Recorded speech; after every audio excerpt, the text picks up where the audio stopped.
the Northwest home for paranormal.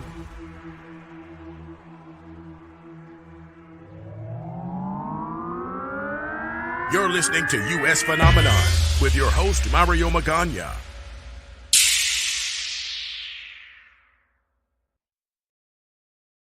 Shadow of the 1962 World's Fair, the Space Needle. I'm your host, Mario Magana. This is U.S. Phenomenon. If you haven't subscribed to our podcast or watched the stream, you can do so by going to our website, onairmario.com, or you can find us on your favorite podcasting platform.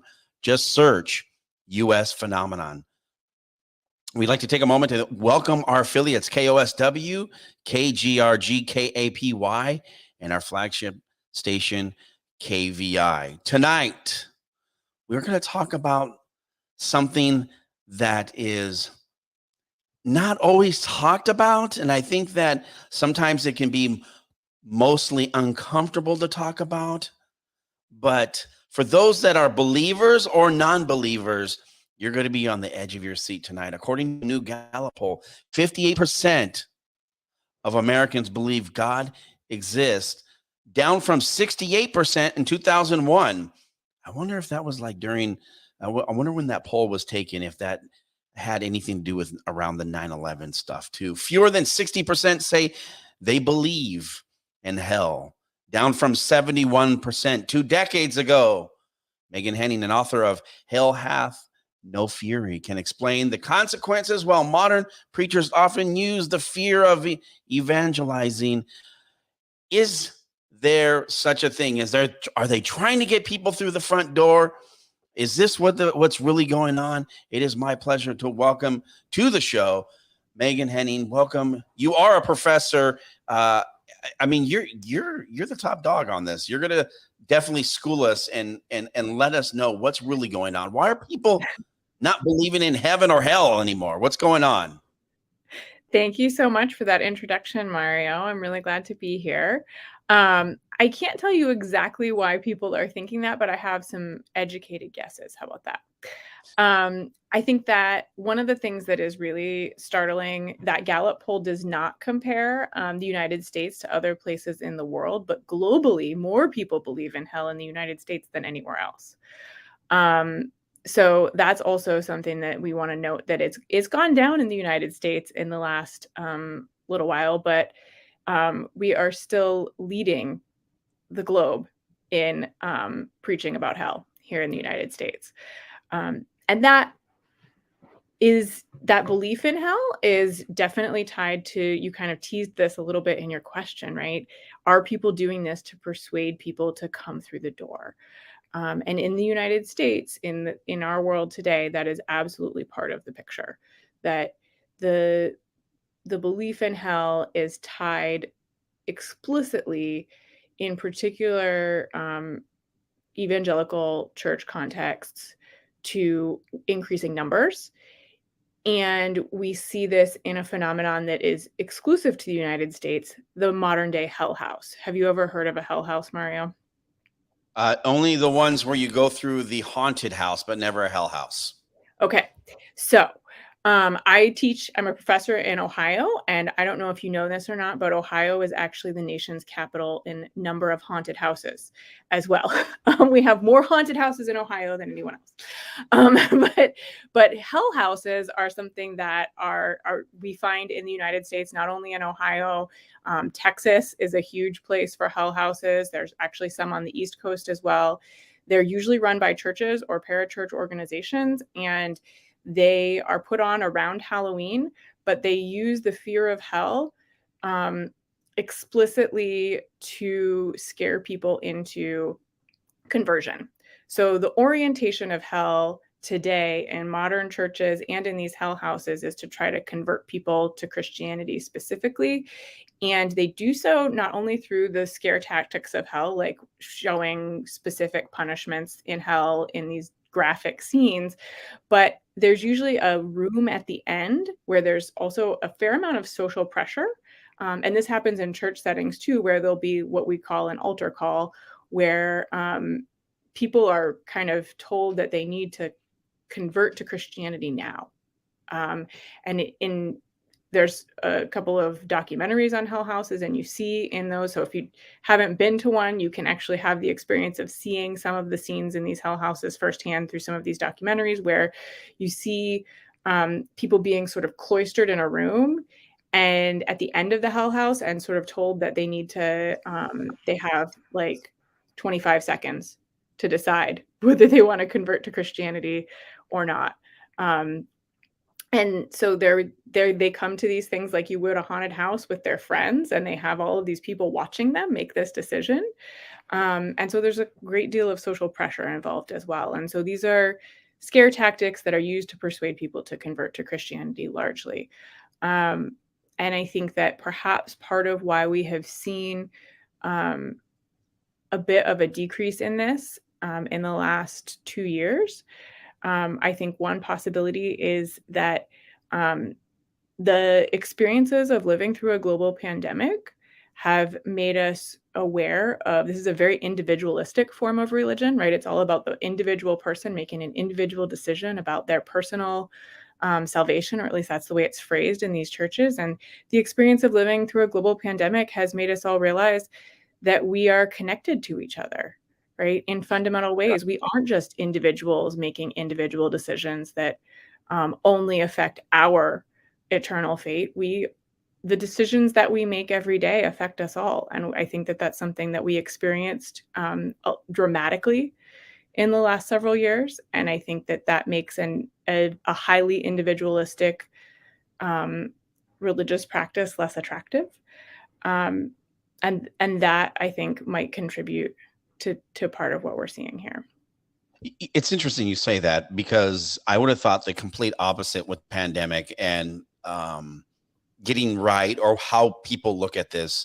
I know that in my situation, being someone who wasn't married anymore, divorced, not knowing what was going to happen during the pandemic, relinking with, my ex-wife, and like coming with a truce to like, we got to get to like, okay, this is like something way bigger than us, right? And being able to work together for the greater cause of our kids, or our, our child, to be a better blended family. Now, this is like way above the weeds, but I would have thought of a survey like this, that during the pandemic, that in numbers would have increased.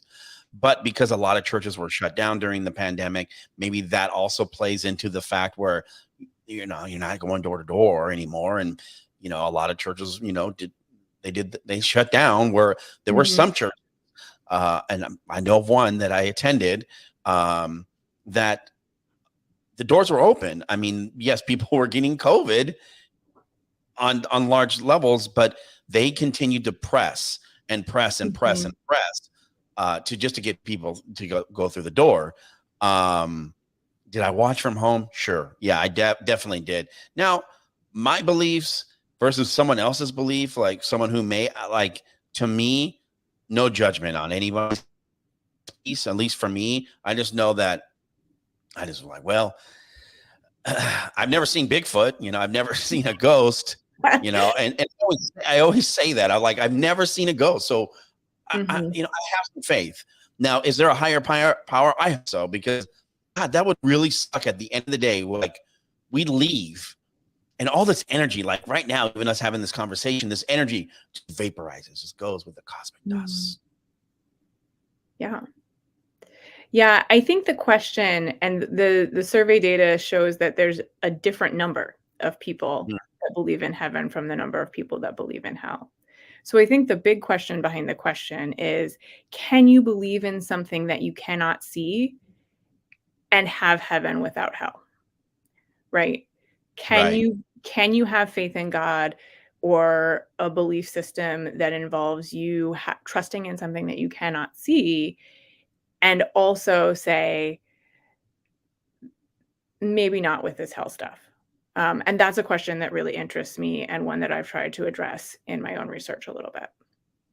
And when we talk about, and I know there's a ton of like shows out there right now, and I know I can't even think of the one with John Goodman, where they're like a lot of tongue in cheek, making fun of different religions, the Christianity, the Mormons, and all these different TV shows that have been, out there.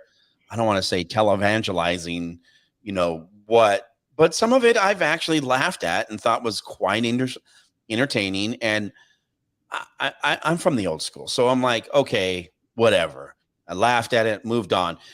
My question to you is: back in the day, was in early Christianity, was hell different? And like, were they portraying hell as to get people to come through the front door to, I don't know, want to call it like a money maker, or like get bodies in the seat? This is a really good, that's a great question, Mario. Thank you. So the earliest hell texts that we have in early Christianity are not written for non-Christians. So the way that hell is used in the United States as a tool for conversion is a different, it's the same rhetoric, it's the same violent imagery that's meant to tug at your emotions, but the rhetorical message is different, right? In the United States, we use that rhetoric, or certain Christians use that rhetoric to try to get people to convert. But in antiquity, this was rhetoric that was used from a Christian author to a Christian audience that was intended to get Christians to change their ethical behavior while they were on earth. The question is, so in ancient minds, the question that we have is, does hell exist? And that's a different question. That's a post-Enlightenment question. What an ancient audience would say is, who's in hell? So not just hell exists, but who's in hell? Because they want to know, what are the punishments and what are the sins and what do I need to stop doing? Right? Which is not to say that everyone in antiquity thought that hell existed. The ancient geographer Strabo, for example, talks about myths, and he says, we still should teach our children myths, even though we all know that they're not true, because they have a good ethical message. So for ancient thinkers, something doesn't have to be true for it to be educationally useful. But we think, so what I think is that early Christians are using these stories, and whether or not hell is a real place is not a question that's on their radar. They're using these stories to get people to take seriously how they're treating each other in this world. And one of the ways that I know that is that the large majority of the sins that are punished in early Christian depictions of hell are the sins that are described in the Sermon on the Mount that center around care for the other. So how you treat your neighbor, how you treat the poor, how you treat those in prison, how you treat the people that you don't agree with. Are you able to give of yourself when it is simply for the good of the people in your community? And so that's really different from the way that we describe, and the way that many people in North America describe and use hell as a rhetorical tool to try to scare people into conversion. We dropped there for a hot second, but it's just, to me, it seems like the sins were simplistic sins. Very, like, to be honest with you, if this is what we're going with right now, we're all going to hell, because, I mean, I don't remember the last time I talked to my neighbor. Yeah. So that is actually something that I say very frequently as well, is that if there really is a hell, we're all going. Because there is not, these lists also were pretty exhaustive.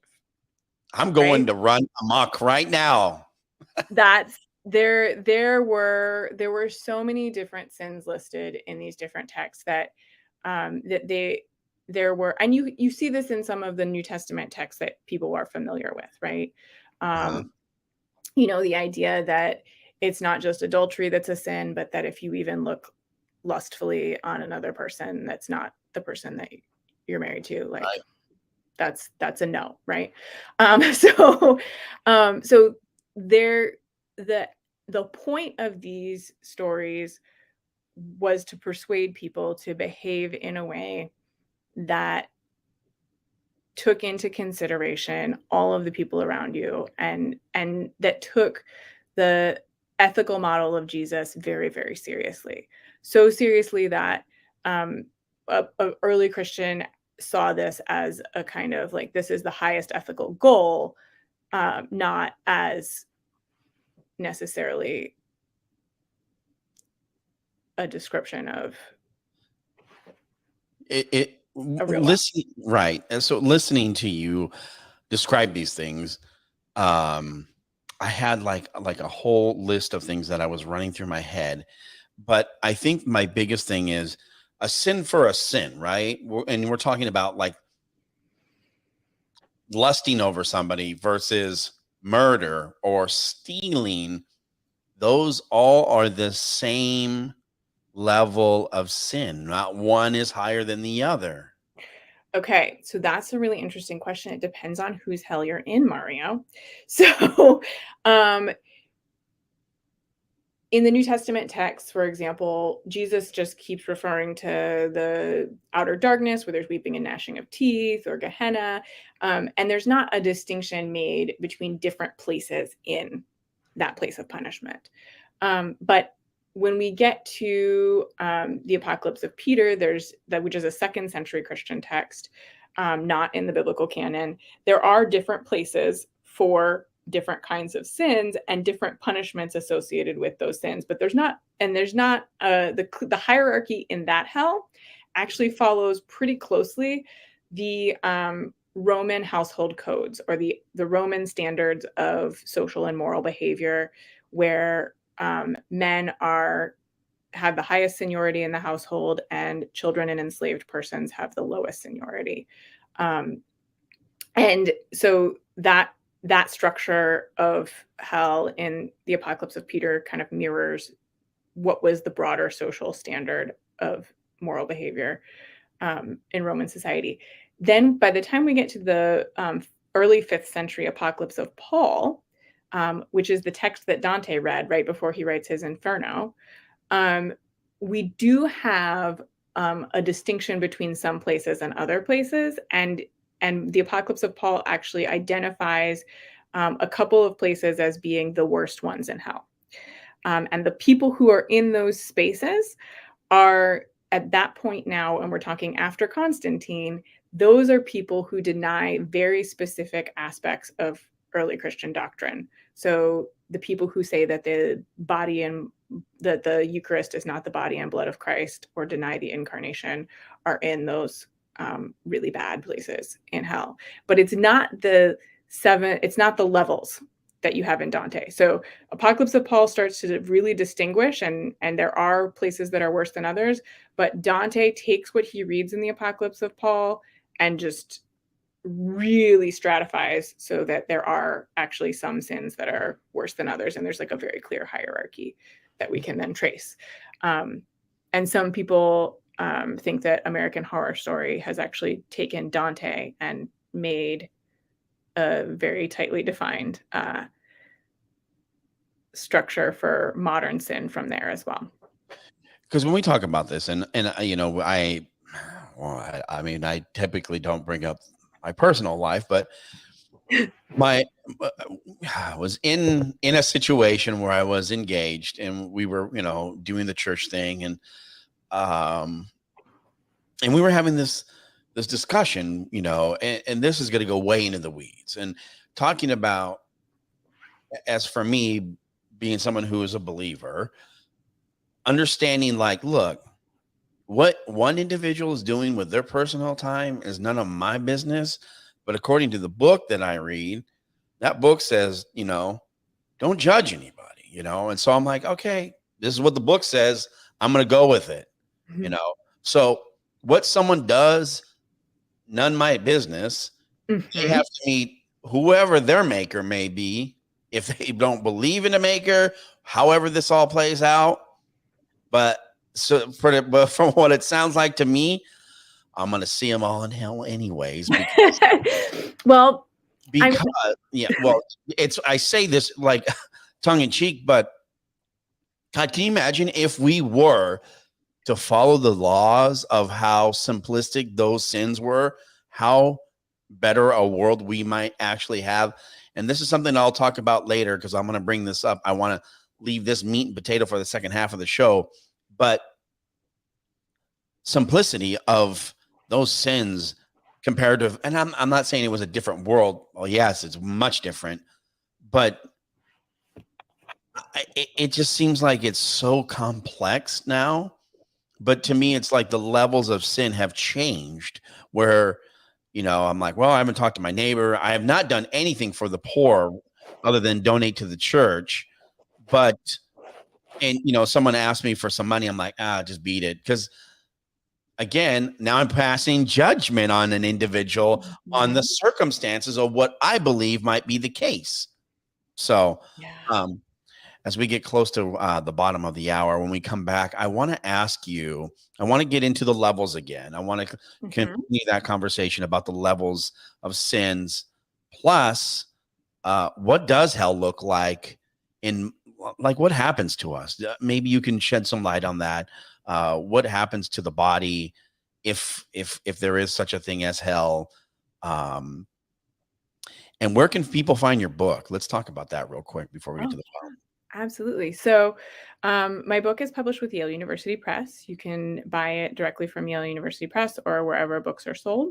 And it is specifically looking at these very questions that you're asking about how do the ancient kind of ideas about sin and the body and hell correlate or not correlate to our own ideas today, and how do they maybe inform some of the ideas about the body that we have today in ways that we might not realize. So it's specifically about gender and disability and social hierarchy in the ancient world, and how those things and ancient ideas about criminal justice informed early Christian ideas about hell, but also how early Christians amplified those ancient ideas about the body and justice, and how some of the sediment of those ideas has really influenced especially Western society because of the influence of someone like Dante. And you have one book out now, and you're working on a second one, right? Is that right? No, that's my second book. Sorry. Hell Hath No Fury is my second book. My first book is called Educating Early Christians Through the Rhetoric of Hell. And that's about the way that the idea of hell borrows on rhetorical models from the ancient world and Greek and Roman rhetorical education. Perfect. When we come back, let's dissect this a little bit deeper. I know we need probably 3 hours plus for this, but let's get into a snippet of what hell might look like for the tangibles here for us on this physical plane. And I want to talk about a couple things that I'm going to put out there. Was the Bible written to keep humans from running amok? We'll be back. You're listening to US Phenomenon. All right, so I paused there. We'll take a quick break here for a second. All right, I'm ready if you are. Sorry, what's that? I'm ready if you're ready to go. Yeah, absolutely. You have great questions. This is super fun. Thanks, Mario. Oh, my pleasure. All right, here we go. In 3, 2, 1. All right, welcome back to the show. Oh my goodness, I am so pleased. If you let me get into some formalities real quick. If you're not a subscriber to the podcast and you're listening to the show on one of our radio stations, please go subscribe to our radio show, please. We do this out of the kindness of our heart. We don't make a dime out of this, and it's for you, the people. And I don't know why I sounded like Bane there, but I am a Batman fan, and I love the Dark Knight series. So if you wanted to know, now you know. If you didn't, too bad, now you know. Again, go subscribe to our podcast. Go to my website, onairmario.com, because some people, including myself, will fat finger US Phenomenon, but you can find it on all your favorite podcasting platforms. Just search US Phenomenon. Again, that's all you got to do to find us. Tonight, our guest is spending some time with us to talk about the most not so easy thing to talk about all the time. I mean, someday, according to us, if you missed us earlier chatting about this, we're all going to hell off of early Christianity sins, because we'll kind of recap with that real quick. But I guess we'll all be having cups of coffee. I don't even know what they have in hell. But our guest tonight is a professor at the university. Is it at the University of Dayton, right? Yes, that's correct. So our guest is Meghan Henning. Thank you for joining us. And your book is out now. You have two of them, but the one we're kind of going through and talking about, I don't want to talk about hell itself, but your book is, where did I lose? I lost it here in my notes. Wow, that's so of me to lose it here. Where did it go? Mhm. Hell hath no fury, right? Yes, that's correct. So what the hell? I mean, are we all going there? I know.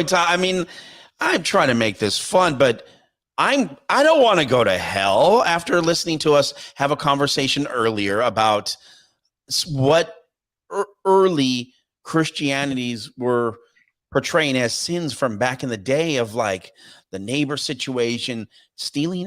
Was that correct as well? Like, Not caring for the least of these in society, anything that was, but what's interesting and what I noticed in the second chapter of my book, as I started to trace how different depictions of hell in different times and places organized and delineated the different sins that were punished, the lists weren't all the same. So there were some things that were repeated, right? Like I said, there was a strong emphasis on care for the other.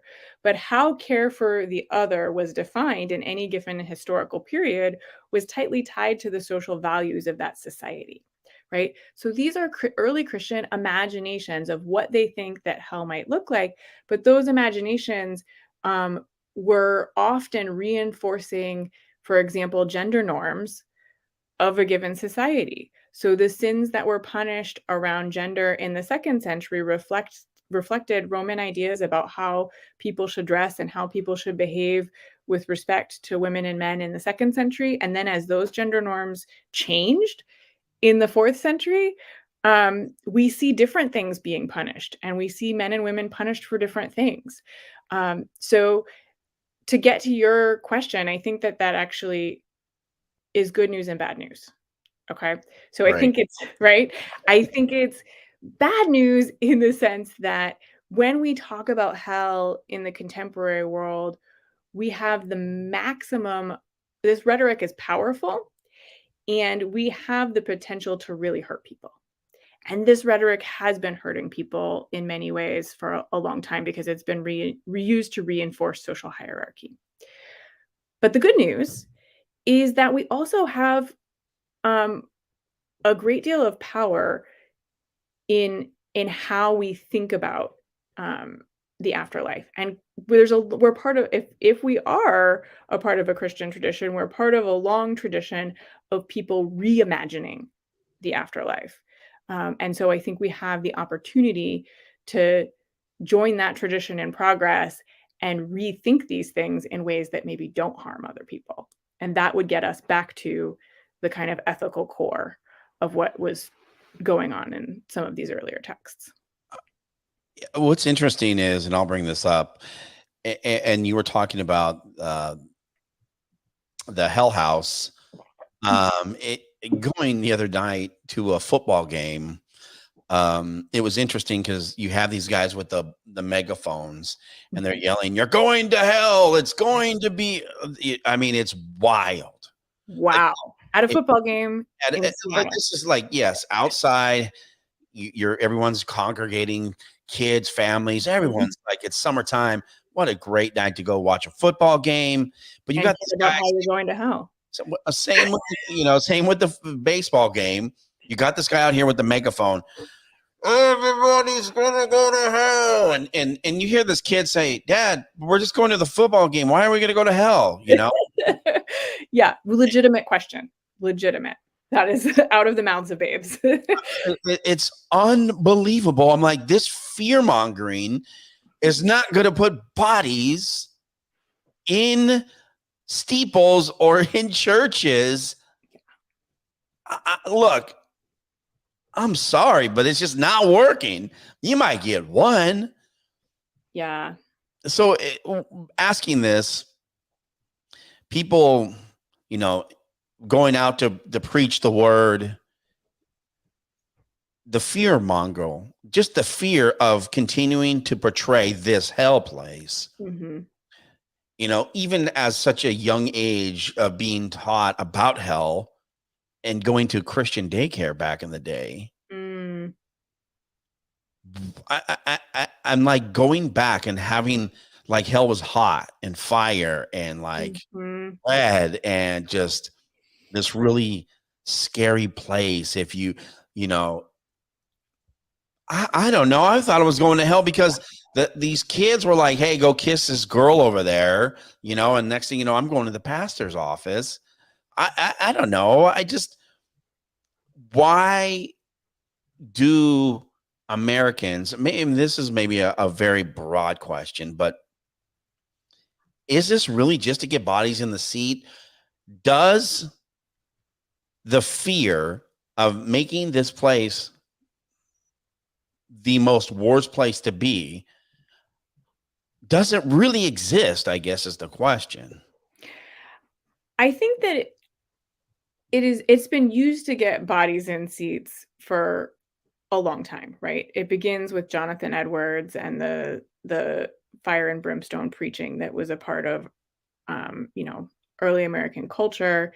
It fits very well with our capitalist society and our focus on individualism and individual idealism around the role of a single person in making a decision. But I think it would be unfair to say that the person who's shouting this at a football game is doing this just to get people into the church, and I think you're right in saying that I don't think that kind of preaching about hell is terribly effective either, if we're honest, right? I don't see a lot of people being like, "Oh, yeah, I'm gonna skip the football game and go um, follow that guy." That doesn't typically happen. I think those folks really do believe that this is true, and I think the other piece of this that we haven't talked about yet is that a lot of this has to do with the literal model of interpretation of biblical texts that we see in these evangelical churches in America as well. That like these people really believe that the only right way to read the Bible, to read ancient Christian texts, is through a very literal reading of every word. And so there's no other way. If the biblical text talks about hell, then that means that there has to be a literal hell underneath us. The problem is that that is not the way that early Christians read the Bible at all. So, because modern US evangelicalism is focused on what Martin Luther would have called sola scriptura, or for them, like the Bible is it, like that's all there is to Christianity, That's right. Yeah. right? There's a whole bunch of Christian tradition from the second century to Luther that's missing, where there were all kinds of practices for reading scripture, and many of them were not literal. You even have, so for example, the book of Revelation, did you know that it almost didn't make it into the New Testament? I did not know that, but it is. So one of the reasons that it almost didn't make it into the New Testament is because some of the church fathers saw that there were groups of early Christians that were reading that book literally, and they were like, this is dangerous and a very bad idea. I don't like the way these other people are reading this text. Maybe we shouldn't include it because this is not a good idea. And so ultimately Revelation does make it into the canon because many of the fathers said, no, like let's not throw the baby out with the bathwater. Let's teach people how to read this text figuratively or as a metaphor for something else. But um, but there were very strong reading traditions that were focused on intellectual engagement with the Bible, and intellectual engagement with the Bible was called spiritual reading, right? If you were reading the text literally, you were not being spiritual enough, Wow. according to many of the church fathers. And so this is what is really stunning about this, is that many of these passages that are being used um, in a kind of literal reading mode are warping Christian tradition from the perspective of many of the practitioners of that tradition over the course of the 2,000-year history. And when we talk about this, this book, um, and Revelation, that's very interesting that you said that Revelation almost didn't make the book. But I mean, I've probably spent more time in that book than most other parts, and I've I, I've spent more time reading. I'm still struggling to get through the entire book. I'm still in the Old Testament. For God's sakes, this There's a thing is lot there. there's a lot. Here's what I will say, and for those who are like, "Oh my God, I can't believe they're doing this show." Look, I'm doing this because I find this to be Care. so fascinating. Yeah. But my question to you is, let's just say, for talking purposes, that this book that we're talking about was a manuscript. Well, it is a manuscript, right? But this manuscript was put on this planet to keep the human race from running amok, to keep some type of order, some type of fashion, be kind to others. The Ten Commandments seems to be so simplistic. If that was the case, and there is, I mean, I guess, how do I word this correctly without like blowing the doors off? Everyone's like, "Oh my God, the guy doesn't," whatever. I mean, you're going to believe whatever. But if this was the case, God, what a great way to keep some type of order. But it seems to me that from our conversation, that the book has continued to evolve with different stories, and the way things have been treated. Nowadays, I think modern Christians really still look at the book black and white. And I know that seems to be how it is when I listen or watch or attend church. It's very much black and white. Um, do I sometimes decipher and change my stuff up? Yes, for sure. But if that's the case, and you're talking about this book is supposed to be spiritual, and we're supposed to be taking the book and not literally reading it verbatim, but supposed to be with the book spiritually, then we're reading the book completely wrong then. Yeah, I mean, I think that one of the reasons that I tell that story and bring it up for folks is that I think that reading the biblical text as a black and white, literal text, uh, cuts us off from what could be a really powerful spiritual resource, and one that could be dynamic and one that we could engage in multiple periods of history in new and different ways, that could actually nourish us for the moment that we're in. So when we read, if we do follow these spiritual reading practices as some of the church fathers described them, and really engage the text intellectually and ask questions instead of looking for propositions, um, the text could have the power to really speak to the situation that we're in. But it does require more of us, right? We can't just come to that text expecting it to speak to our situation and our present moment without us doing any work, without us really thinking about the context in which it was written, who it was written for, or how it might be interpreted in our present world. And we are a culture of quick fixes, right?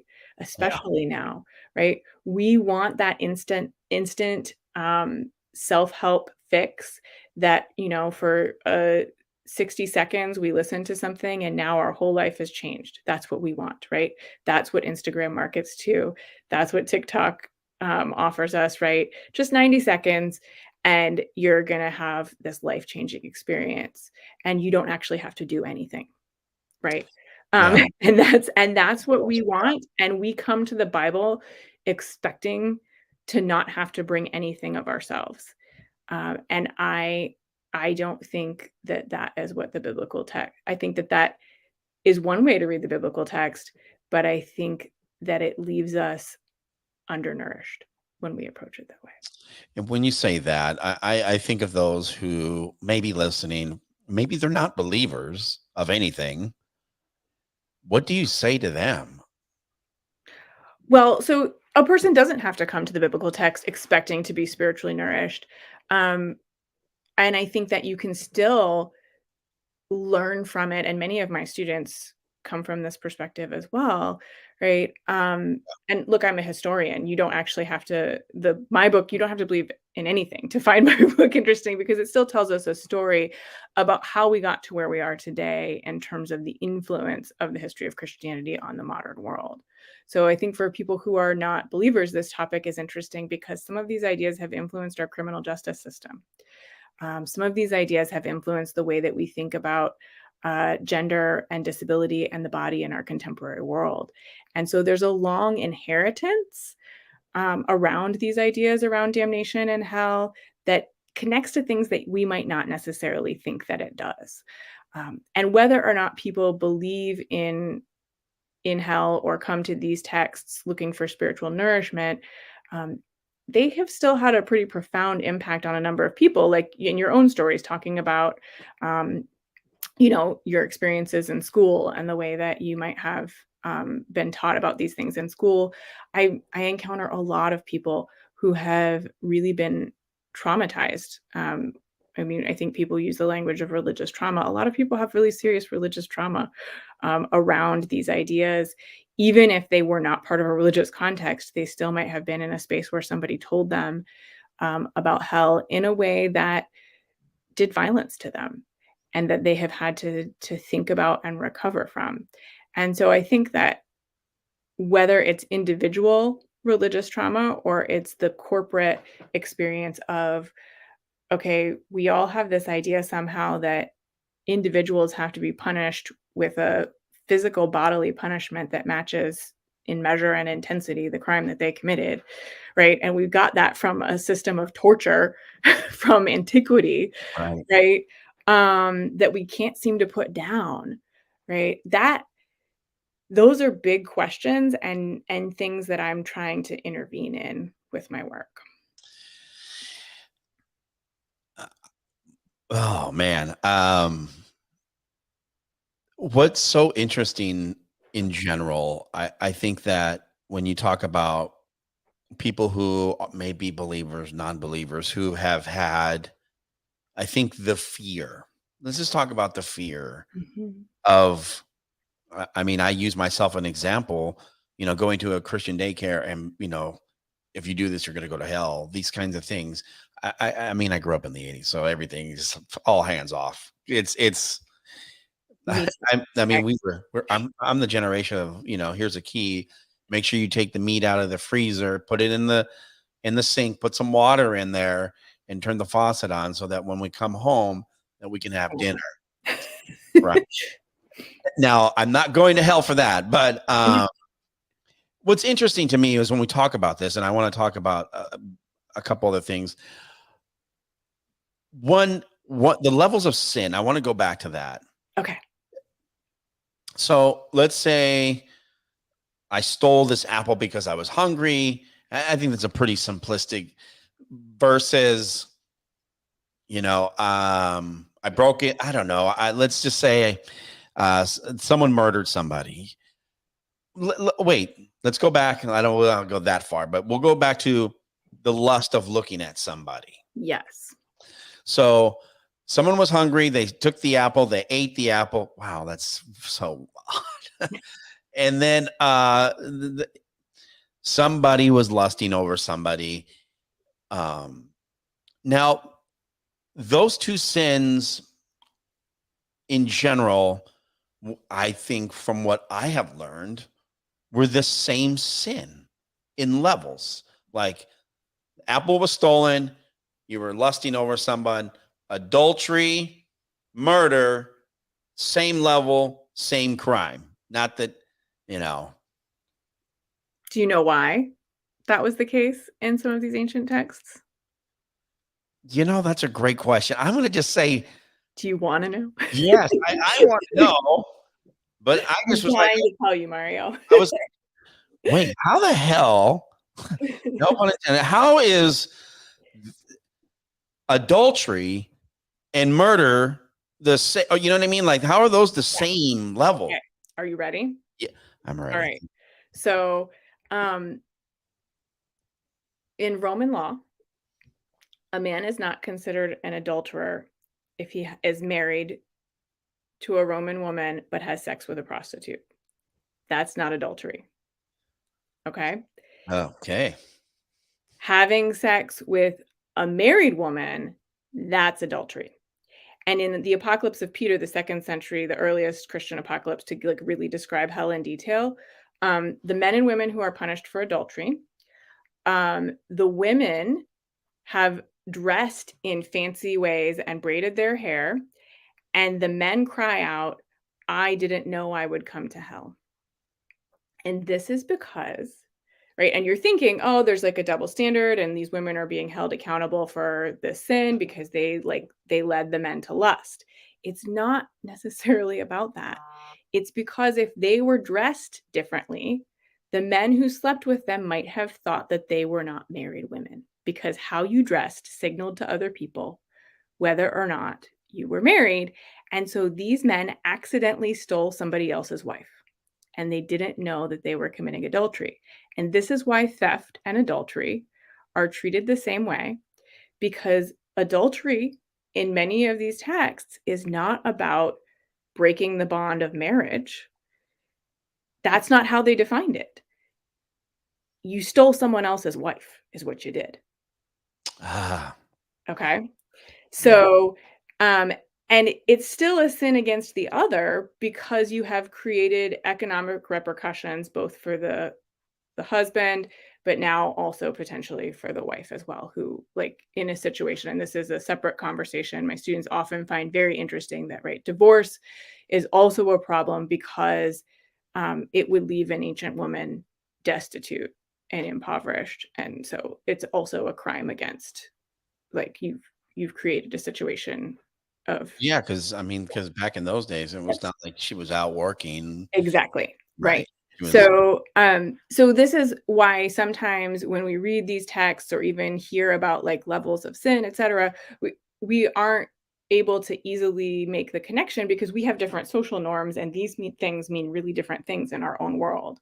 And that's where getting the historical information, whether you're coming at this from a place of, wow, I really take these texts seriously and they're in some way normative for me, or if you're coming from a place of, I just want to know where these ideas came from and why we think some of these things still today, or why some of these things, like why, what I gave a talk at another university one time and a student was like, that's a terrible double standard, it sounds like. And I'm like, yes.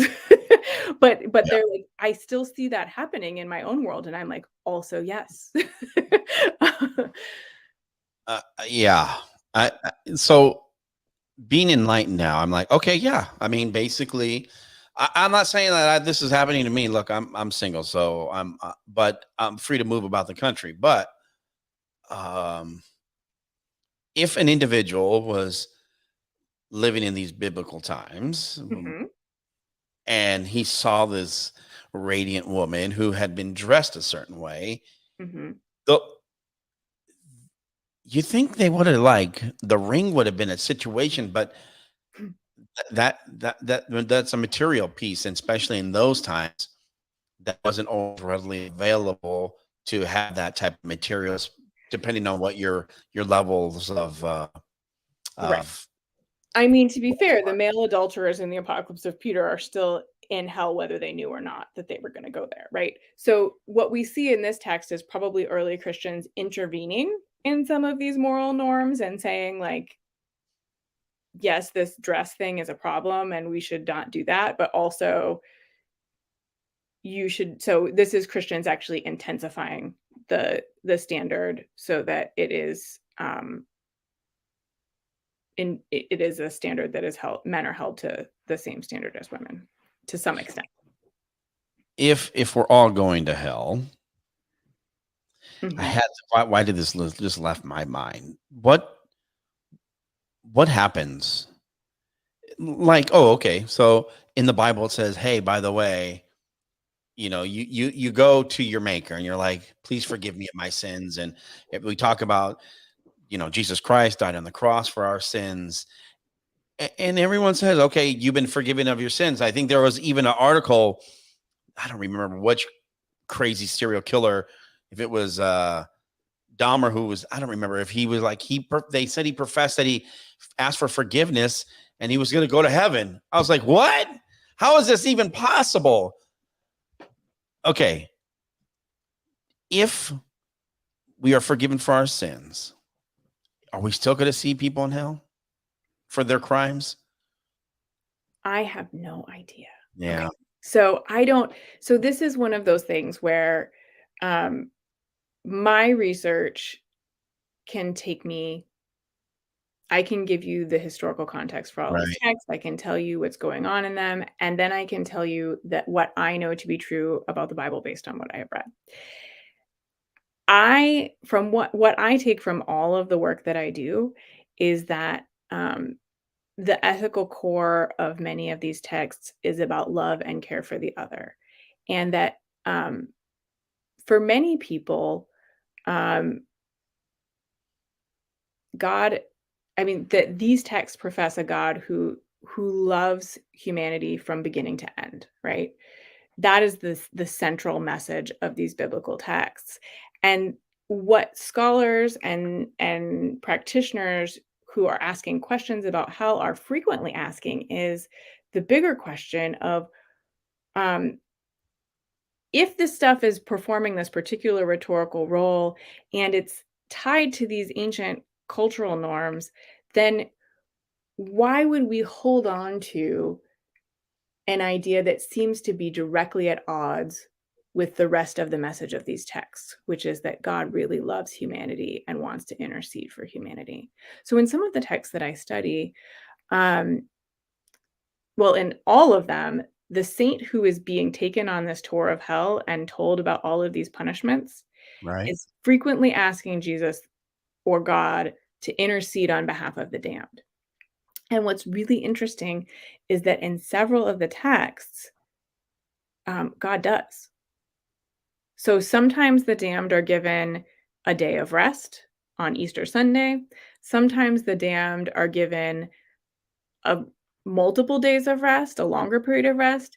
And in several of the texts, hell is completely obliterated. And God has mercy on all of the damned. And in fact, Orthodox Christians don't believe in eternal conscious torment. They believe that hell was obliterated um, by Jesus. And when on the descent to hell during the Easter Saturday. So there are practicing Christians who do not think that hell is necessary theologically for their belief system. And what I would challenge people to think about is if we're really taking these texts seriously intellectually and doing what the church fathers would call spiritual interpretation and really thinking seriously about them intellectually, um, is that necessary? Is there, and does it make intellectual sense to hold together the idea of a God who is loving and cares deeply for humanity and intercedes for humanity on multiple occasions? Why would that God put us all in an underground prison that looks like the worst punishments that were imaginable in Roman society, and that were exclusively for those in the lowest end of the social hierarchy? It just doesn't square with the Yeah, rest of what we know about God. for sure. As we get close to wrapping things up, I got to ask you this. This is going to be one. What's your thoughts on the book of Revelation? Um, Generally, or Just in general, because it I feel there like that's like a whole separate conversation, Mario. We could have a whole other hour about that. right. Um, so, I think that a lot of the things that we've talked about so far with respect to different ways that people interpret texts hold true for the book of Revelation. So there's a long tradition of Christians who think that This is a literal telling of the events that will happen at the end of time, and they try to tie it to a specific event or date or person. And Right. Yeah. and those predictions and timelines have never exactly lined up. And then there's also an equally robust tradition within Christianity, probably more robust if we're looking at antiquity, of Christians who say, you need to think about the way in which this text is a particular reading of a historical moment that is meant to inspire Christians in other historical moments similarly. So I think that the book of Revelation is a piece of literature that is tied to a specific moment in Christian history. And I think it was written to respond to that moment in early Christian history. And it has a very strong, anti-imperial impulse. It is really critiquing the Roman Empire. I think all apocalypses have an element of social critique in them. That's what they're for. That's why the weird images are there. It's meant to get you to go, huh, right? The images are weird on purpose to Right. shock and startle you and to make you think. And if they don't make you think, if they make you think that you have to go out and tell other people how it is, you're probably not reading the apocalypse right. And I think that's true for the book of Revelation. For sure. As we get close to wrapping everything up here, I just thank you for your time, enlightening me, sharing this with our listeners and audience. For those who want to find your book, they can do so on Amazon, or even where are some other places they can find your book? Oh, the Yale University Press website, I think that all of the places that sell Barnes and Noble, all the places that sell books have it. A link in the podcast if you're looking for it. Sorry. No, it's fine. We'll go to the podcast because it's always easier just to go and look and then just click on the thing. There it is. It's so like you said, we live in a day and age where everything's just like Right there. right We want it fast. No, for sure. Thank you so much for coming on the show. Thank Thank you you for just sharing, and we'd love to have you back on sometime to talk maybe more about some other pieces. But for those who may not be Christians, those who are Christians, again, this is all about the historical pieces that you're sharing in your book that they can find on the website. We'll have it clicked on ours. If you want to find the book, it's super easy to find. It is on Amazon. I did check. The book is called Hell. Why can't I even say this? I'm like tongue twisting this up. It's supposed to be as simple as saying hell hath no fury. And on that note, is hell really on fire? Does it really have a boogeyman? Because I don't know, man. I mean, if you ask me, I'm all jacked up. I probably got to go back to some serious. I got to go back to therapy and work out my. Oh no, this is supposed to be helpful. No, this has been super helpful. But looking back at my having faith at a young age, it was just again, as you talked about, distorted. And why, and even being a young kid or just in general, why wouldn't God love everybody, even like forgiving them of their sin? Why did there have to be a hell? Again, that's why, and this is my own personal belief. I'm not pushing on this on anybody, but again, God, I can't even imagine that there is a hell. But if there is, I definitely don't want to be there. And I think that the simplicity of what you were talking about earlier with early Christianity, God, this world would be such a better place if we followed the laws of what the book said back in the day, just being loving neighbors. It'd be a whole nother world. I do think it could go a long way if we care for the other. And that's ultimately, if we use the rhetoric of fear, if we are focused only on conversion, we risk doing violence and bringing to earth things that weren't meant to be here. Is my strong feeling after doing the research for this project. So I think that, and that are counter to the message of these texts, whether they're normative for you or not. So I, and when I talk about how, everybody's going there, for me, that suggests, because nobody actually sins in just one way. I don't know about you. I'm going to speak for myself. Yeah. Nobody has just one of these sins. And that speaks to me to the way in which these were really meant as object lessons, right? And not as a map of Yeah. a subterranean space. The fire, the punishments, all of those things come from Roman punishments and ancient disciplinary tactics and punitive structures that used these tortures, and unfortunately Christians intensified them and made them even more frightening in the ways that they imagined afterlife spaces.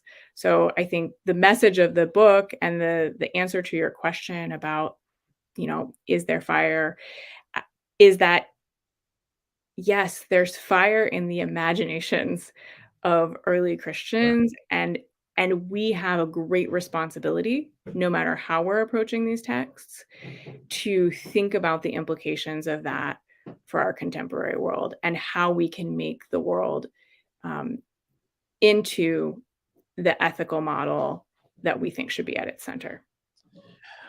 If anything I take away from this, I'm going to go out there and continue to be a better person in regards to living the rest of my life of loving others for who they are and helping out where I might be able to help out.